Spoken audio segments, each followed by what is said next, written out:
Hello everyone, welcome to my YouTube channel the soulful diary.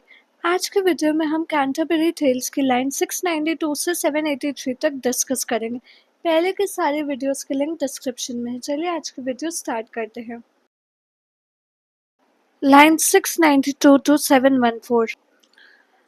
His relics, but of his craft from Beverick on to where ne was there such another partner, for in his mail he had a pillover, which that he said was a lady's veil.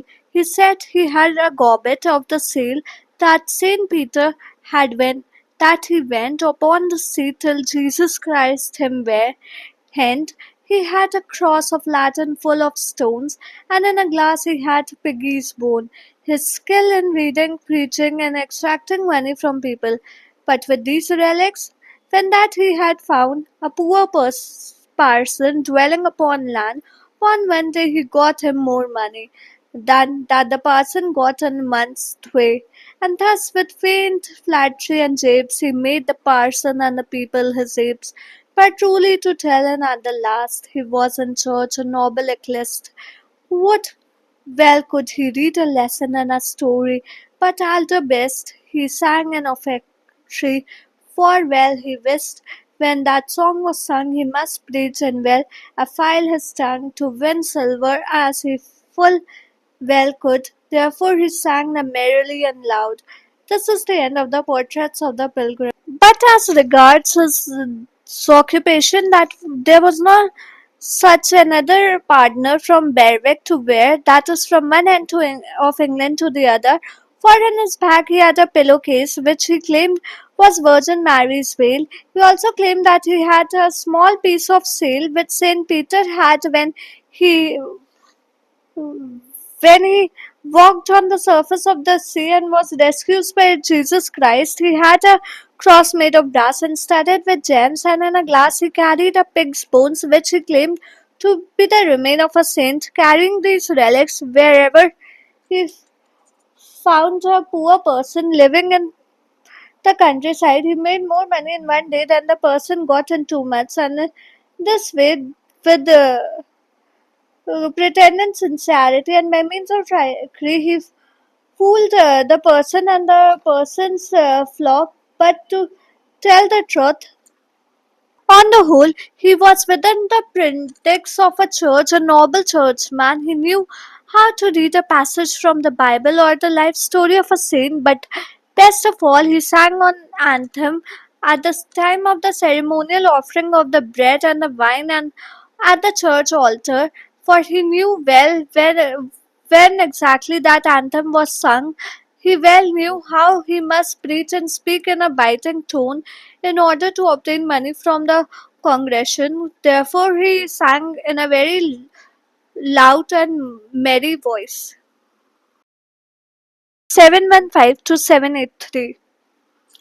Now have I told you soothly in a clause that is the array, the number, and the cause.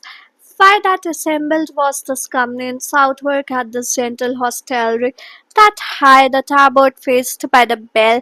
But now is the time to tell to you for to tell how that we bore in us that Ike night when we were in that hostelry alight, and after will I will tell of our visage and all the remnant of our pilgrims. The poet offers a comic apologia for the matter and the language of some of the pilgrims. But first I pray of you of your courtesy that you narrate it not my villainy, though that I plainly speak in this matter to tell you their words and their cheer, not though I speak their words properly, for this you know in all as well as I, who shall tell a tale after a man he must rehearse as nigh as ever he can.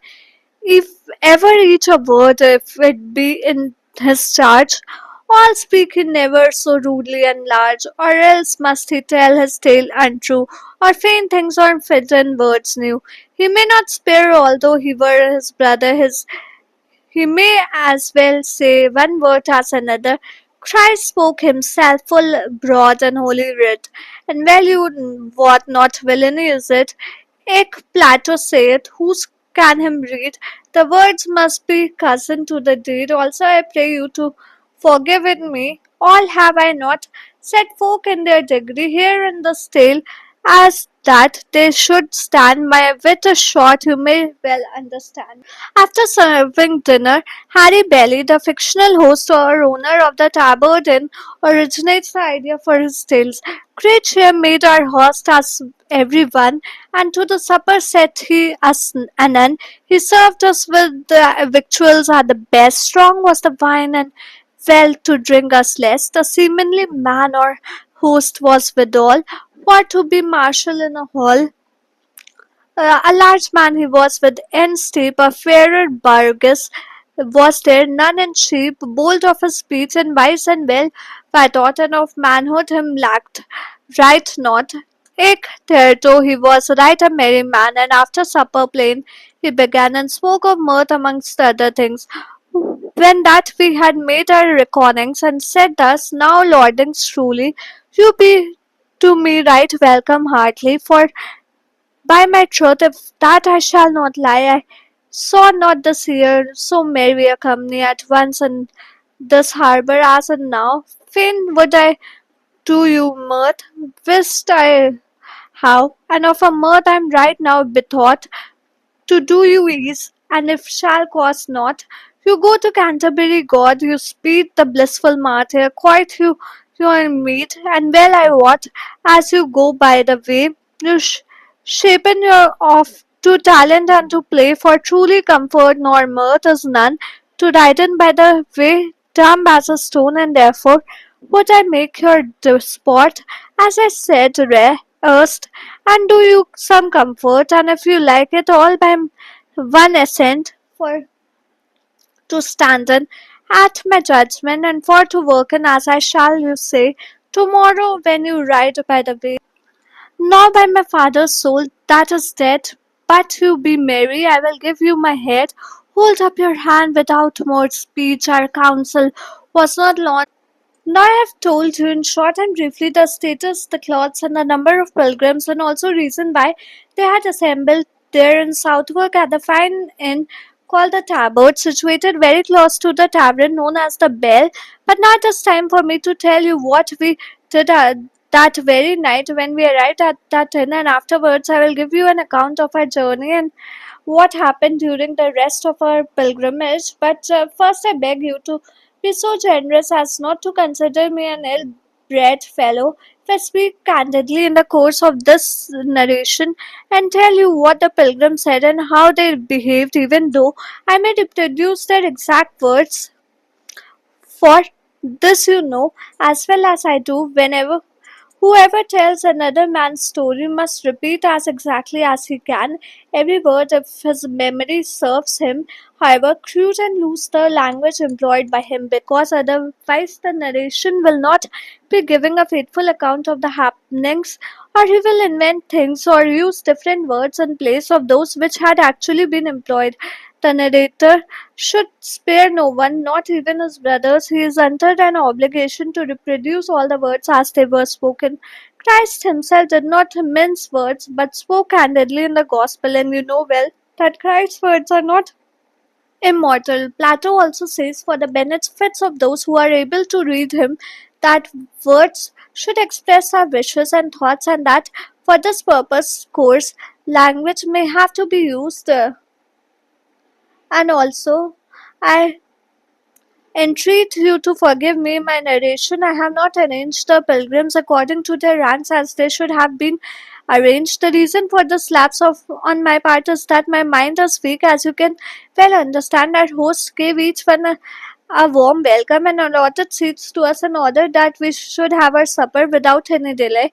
He served us with the best of food. The wine he served us was strong, and we were in a mood to drink. Our host was a man altogether fit to perform the duties of a marshal in a dining hall. He was a large man with bright eyes. There was no fire finer citizen in Cheapside than our host. He was bold of speech and sensible and well educated, and he was not wanting in any quality of real mannered.